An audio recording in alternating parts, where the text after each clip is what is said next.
Добар ден, господине Петар. Ви благодариме што дојдовте во просториите на МИА за интервјуто што го правиме во рамки на изборната кампања и што одвоивте време за нашите гледачи и читатели. Благодарам за можноста. За прв пат сум во државната агенција и за мене е чест да поразговараме за актуелната политичка кампања. Така. Изборната кампања веќе почна. Таа веќе е во полнек. Вие како претседател на Граѓанско-демократска унија почнавте да ги презентирате вашите програми пред граѓаните, па ева ако може да ми кажете накусо кои се 5 клучни работи кои планирате да ги промовирате со цел да ги привлечете гласовите на граѓаните за време на овие избори. Да, и ние како Граѓанско-демократска унија ја промовираме нашата програма и ми се допаѓа тоа што ме прашавте конкретно кои се 5 основни приоритети.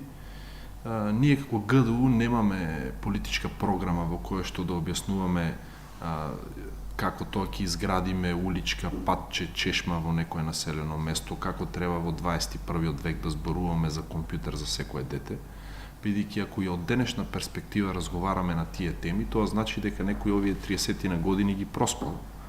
Ние како Граѓанско-демократска унија имаме јасна, концизна и кратка програма во која што се собрани како сублимент нашите политички филозофии за основните сегменти на општествениот развој и сектори во општеството. Прв приоритет е политичкиот систем. Голем дел од проблемите во нашето општество се директно сврзани со начинот на кој што функционира политичкиот систем, како Македонија го формира својот законодавен дом и големата аномалија од реално непостоење на функционална представничка демократија во нашиот парламент. И тоа е реалноста и вистината за нашиот политички систем, кој што представува една скапа бирократска машина за гласање по нарачка и порачка на политичките лидери. И што конкретно визираме кога зборуваме за представничката демократија? Промената на изборниот модел преку воведување на отворени листи, во кој што ние како општество да ја ограничиме власта на поединците, а тоа се политичките лидери, кои што ги составуваат своите листи на база на послушност и лојалност кон нив, а не квалитет на кадрите и кандидатите за пратеници, е приоритет кој што е многу важен за да можеме да ја вратиме моќта, суверенитетот во рацете на граѓаните. Тие се тие кои што преку отворените листи ќе можат да изберат своји представници во парламент и преку тие или конкретните представници во парламент да носат одговорност директно не пред партискиот лидер, а пред гласачите кои што на база на нивните видувања за развојот на државата ги испратиле во парламент. Второ, ние како Граѓанско-демократска унија веруваме во мала, ефективна, професионална и надградена, подготвена државна администрација. Овој бирократски систем кој што денеска функционира во Македонија е една скапа машинерија која што место да создава услови за развој, за прогрес во општеството, многу често е кочничар, регресивен елемент. Со оние, знаете, најразлични нормативни акти, најразлични лиценци, дозволи, па одете од канцеларија во канцеларија за 3 печати и 2 подписи, нели? И губите 3-4-5 дена. Тој систем до таков степен станува менѓеме во нашето општество што прогресивните млади сили кои што имаат желба да се занимаваат со приватна иницијатива, до таква степен ги притиска што тие единственото решение го наоѓаат во или излез го наоѓаат на аеродромот во Скопје. Затоа ние веруваме во тоа дека е потребна реформа во администрација, но таа треба да започне од врвот на пирамидата. Ако ние како политичари сакаме да го убедиме нашето општество и нашите сограѓани дека сме подготвени да правиме реформа, тогаш треба да започнеме со личен пример од самите нас. Затоа ние зборуваме од ГДУ за намалување на бројот на пратениците во собрание. На Македонија не е потребно собрание од 120 пратеници. Секој еден од граѓаните знае дека половината од нив немаат никакви активности во законодавниот дом, не гласаат, не даваат предлози, бидејќи законодавниот дом значи творечство, создавање на закони и правила во општеството. Имаме пратеници кои за 3 или 4 години од мандатот еднаш не зеле збор. Сметам дека на Македонија е доволно моделот на Словенија од 90 пратеници и тој треба да биде имплементиран.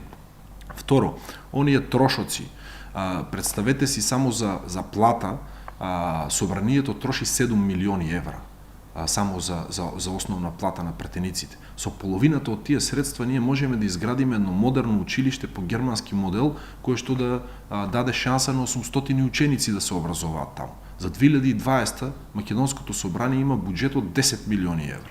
Дали е тоа нормално за една држава која што има дефицит од 1,2 милиарди во буџетот да троши 10 милиони евра за таков тип на непродуктивни трошоци?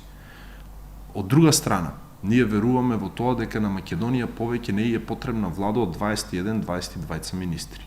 Онаа пракса за купување на политички мир со назначување на министри без ресор, еднаш за секогаш во нашето општество треба да престане. 1/3 од македонските министри се всушност министри без ресор кои што само земаат плата и реално немаат никакви обврски како службени обврски.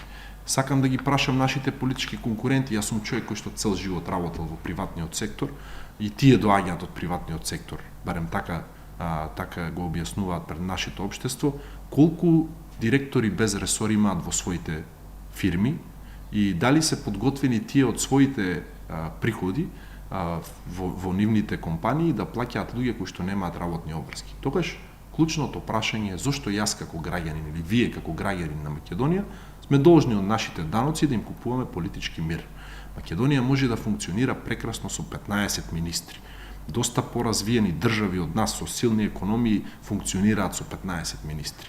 Од друга страна, оној број на државни агенции, на надзорни одбори, на управни одбори, на јавни предпријатија, че ние имаме еден тотално бирократски раздоен систем кој што единствено се користи за згнездување на разни политички активисти пред и после изборите. Ние како граѓани на Република Македонија не сме должни да го трпиме тој систем кој што да ни ги црпи јавните средства, кои што ние ги плаќаме под формата на даноци не за да купуваме политички мир, а за да имаме подобро образование, подобро здравство, подобри услови за развој на младите луѓе, подобри услови или подпомагање на бизнисот во државата и така натаму. Значи, прво започнуваме од тој момент. Реформа на администрација и промена на изборниот модел. Ние веруваме во тоа дека Македонија треба да биде една изборна единица, со отворени листи, 90 партеници. Всушност тоа е моделот по кој што се избира и Европскиот парламент. Тоа не е ништо поразлично од тоа што функционира. Кога ќе го завршиме ова прашање и кога ќе успееме, кратејќи ги јавните непродуктивни јавни трошоци, како што се пример платите на ранковните вработени, за жал никој кај нас повеќе не сака да дискутира за тоа прашање, тогаш мислам дека ќе ни останат средства за реално како држава да можеме да инвестираме во другите два основни приоритети за едно општество, а тоа е образованието и здравството. Ако ние не успееме да изградиме образована, модерна македонска нација, едно идно поколение кое што да може да се носи со предизвикот на големиот европски пазар, и ако не успееме да создадеме услови во кои што тоа македонско поколение да расте здраво, во услови на модерен здравствен систем, тогаш ние како политичари не сме завршиле никаква работа. Затоа ние зборуваме за реформи во образованието. Сметам дека на Македонија е потребно образование во кое прво да имаме помалку часови за учениците, тоа се моделите кои што функционираат во Западна Европа, помалку ученици во самите учебни паралелки и подобро мотивирани професори. Ние зборуваме од Граѓанско-демократската унија за национална стратегија за образование, во кое што ние, после изборите, како политички субјекти, без разлика дали сме дел од власт или опозицијата, да седнеме и да успееме да создадеме таква една национална стратегија за образование и не да се обидуваме да измислиме топла вода.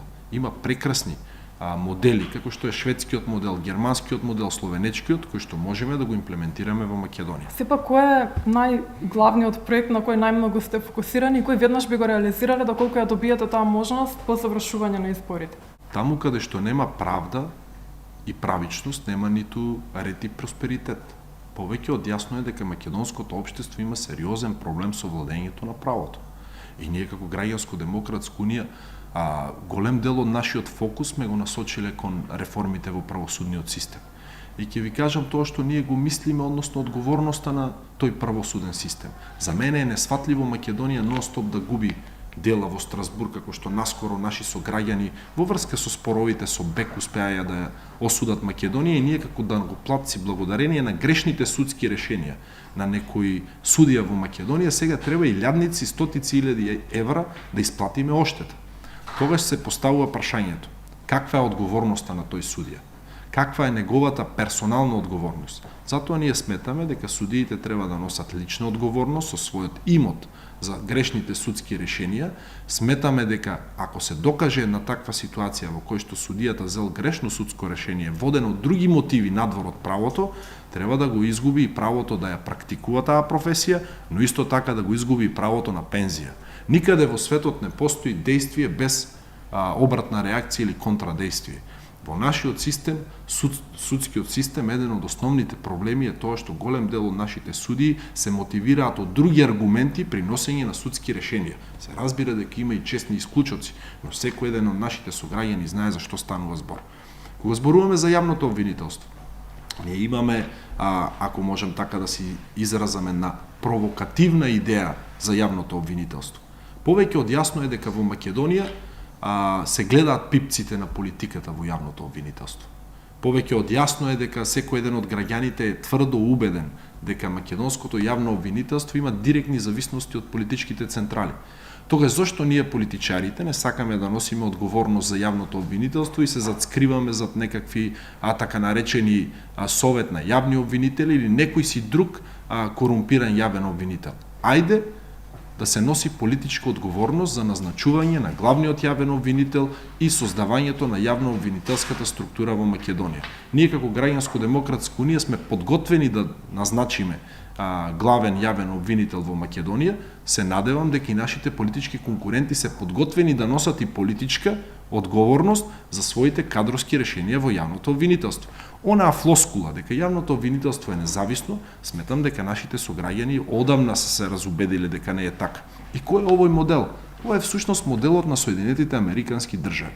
Таму, вклучувајќи го и FBI, вклучувајќи ги и шерифите локални и така натаму, се назначуваат од политичарите и политичарите носат одговорност за нивниот начин на работа. Ајде да го имплементираме и во Македонија. Во однос на економијата, сакав да ве прашам, таа ќе биде најголем предизвик во периодот што следи, поради COVID-19. Какви мерки вие предлагате во однос на економијата со цел намалување, односно излез од економската криза? Ако знаеме дека основен столб на македонската економија се малите и средните компаниите кои што имаат од 1 до 9 вработени, тогаш повеќе од јасно е дека фокусот на тие компании треба да биде основен приоритет на идната македонска влада. Кога зборуваме за мерките од COVID-19, ние неколку пати сме ги критикувале, особено за сферата на економијата, бидејќи средствата не беа насочени кон реалните компании на кои што им се потребни средства, за тие мали и средни компании, беа насочени кон структури на разни олигарси, кон кладилници, кон коцкарници, кон компании кои што имаат десетици милиони евра печалба за последните неколку години, кои што според мене можат слободно да преживеат оваа криза и сами. Опасноста е кај занаетчиите, кај малиот и кај средниот бизнис. Ние од Граѓанско-демократска унија зборуваме за тоа дека треба се намали администрацијата за да можеме да ослободиме јавни средства. Но кога ќе ослободиме јавни средства, тоа ќе ни даде можност да ги намалиме даноците. Сите наши политички конкуренти зборуваат за намалување на даноци, но ниту еден од нив не кажува како ќе успее да ја покрие дупката во буџетот. Ето ние од ГДУ ви кажуваме, ќе намалиме администрација и јавни трошоци за да можеме да намалиме даноци во државата. Зборуваме за намалување на ДДВ, кој што треба да биде на 12%, зборуваме за семеен бизнис, нешто кое што во Македонија никој не сака да го отвори како тема.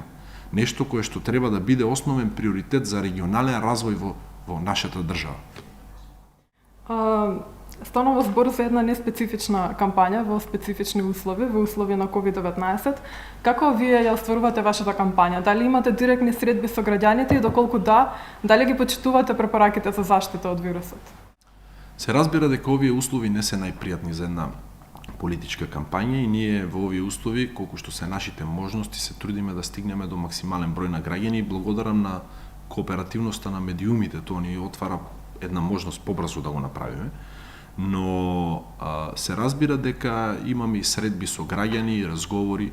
Знаете, перфекционизам во човечкиот однос не постои. Не можам да кажам дека сум човек кој што најверојатно можеби во тоа движење, секојдневна комуникација, можеби дел од тие мерки не сакајќи човек ќе ги наруши. Но не го правиме со умисла за да предизвикаме нешто, бидејќи е човечко понекогаш и да сгрешиш. Нема човек на земјава кој што да има денеска 15, 20, 50 состаноци, да има средби со најразлични луѓе и да ме убеди во тоа дека е толку перфектен во односот на мерките, нели?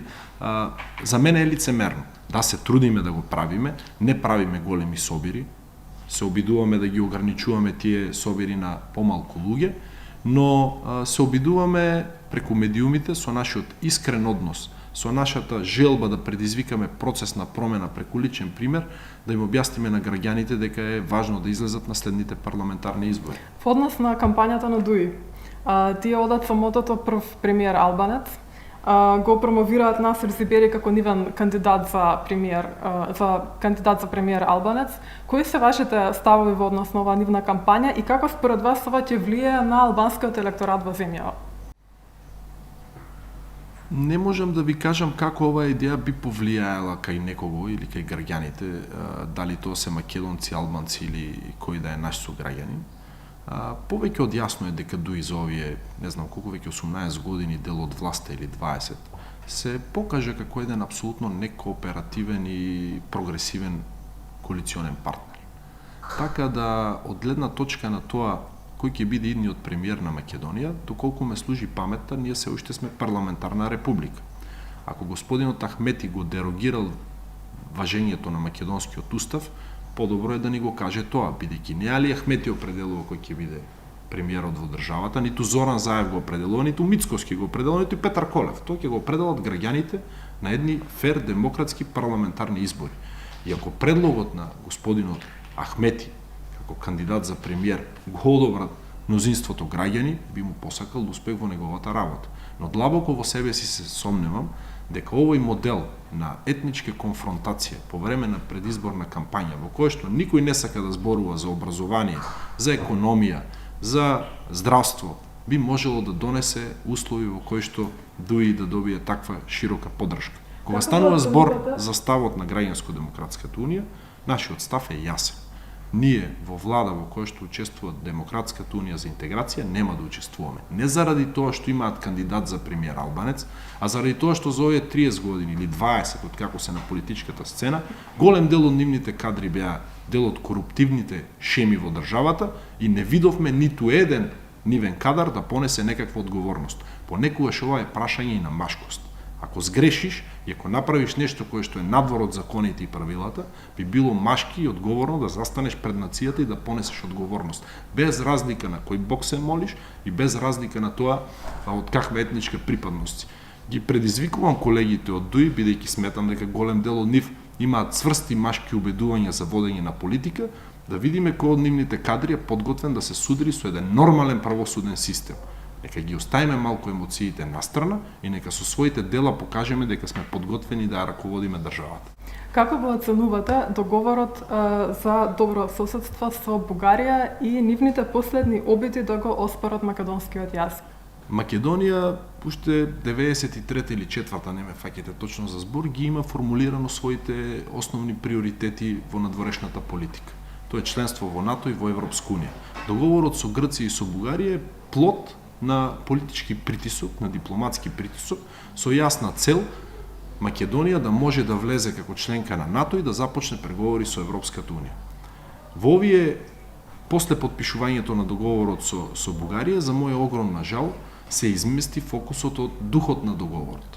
Многу политичари во Македонија и во Бугарија се обидоа на база на договор за добрососедство и соработка да пумпаат негативни политички поени.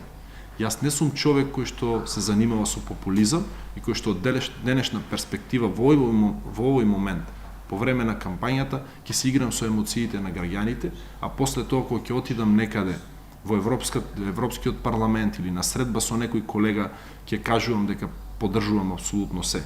Јас сум човек прагматичен и сметам дека договорот со Бугарија треба да се разгледува во едни времиња кога водата или езерото ќе бидат мирни, кога македонските институции ќе бидат формирани, кога бугарските институции ќе бидат надвор од избори и да седнеме и да ги затвориме прашањата.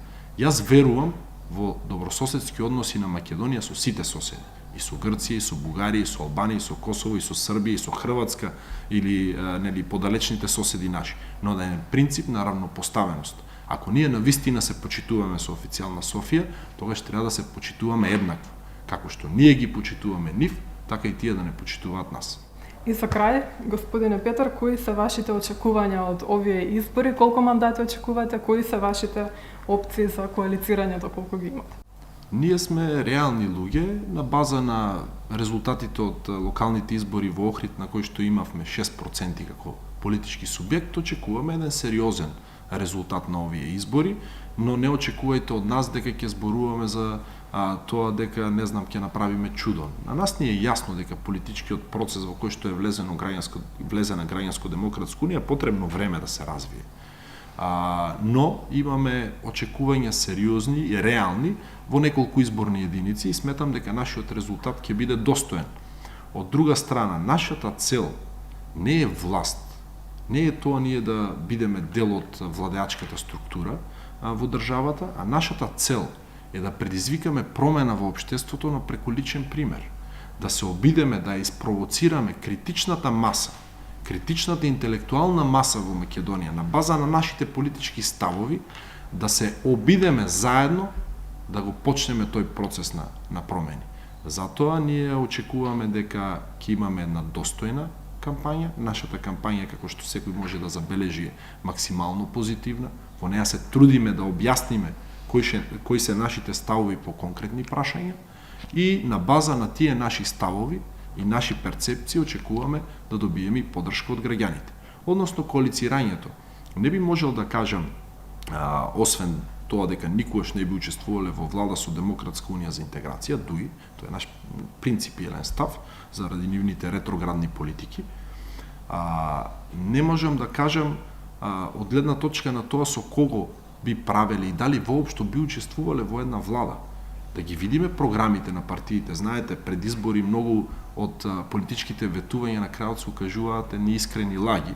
Ние очекуваме јасен документ со јасни приоритети, 10 приоритети на едната влада, и ако во тие приоритети ги препознаеме политиките на ГДУ, ќе ја поддржиме таа влада. Ако не, нема ништо страшно во Македонија да имате нов политички субјект, млади луѓе политичари, кои што да бидат и опозиција. Сметам дека критична маса, критичен поглед на политиката и е потребен. Свежина во тој критичен поглед на политиката е повеќе од потребен во Македонија. Ви благодариме, господине Петар, за ова интервју. Ви благодарам за можноста.